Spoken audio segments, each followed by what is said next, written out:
రీసెంట్‌గా ఒక పబ్లిక్ స్పీచ్‌లో మాట్లాడుతూ మన ప్రధానమంత్రి మోడీ గారు బంగారం కొనుగోలుని ఒక సంవత్సరం పాటు ఆపేయమన్నారు. మోడీ గారు అలా ఎందుకన్నారు అనేది ఈ షార్ట్ వీడియో ద్వారా నేను మీకు ఎక్స్‌ప్లెయిన్ చేస్తాను.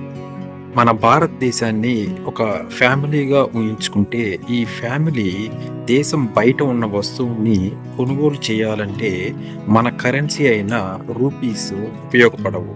దానికోసం రూపీస్‌ని డాలర్స్‌గా అలా మార్చిన డాలర్స్‌ని ఒక కిడ్డీ బ్యాంక్ లాంటి దాంట్లో సేవ్ చేశారనుకుందాం. ఇప్పుడు ఆ ఫ్యామిలీ బంగారం కొనాలన్నా, వంట నూనె కొనాలన్నా, డీజిల్ కొనాలన్నా ఆ కిడ్డీ బ్యాంక్‌లోని డాలర్స్ తీసి వాడాలి. సో, చాలా ఫాస్ట్‌గా ఆ కిడ్డీ బ్యాంక్ ఖాళీ అయిపోతుంది.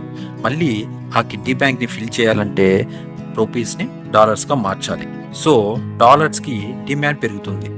డాలర్‌కి డిమాండ్ పెరిగితే రూపీ వాల్యూ పడిపోతుంది.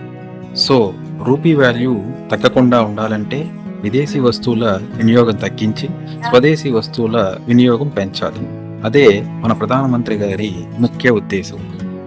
ప్రపంచంలో యుద్ధ వాతావరణం నెలకొన్న ఈ సందర్భంలో అది మరీ ముఖ్యం.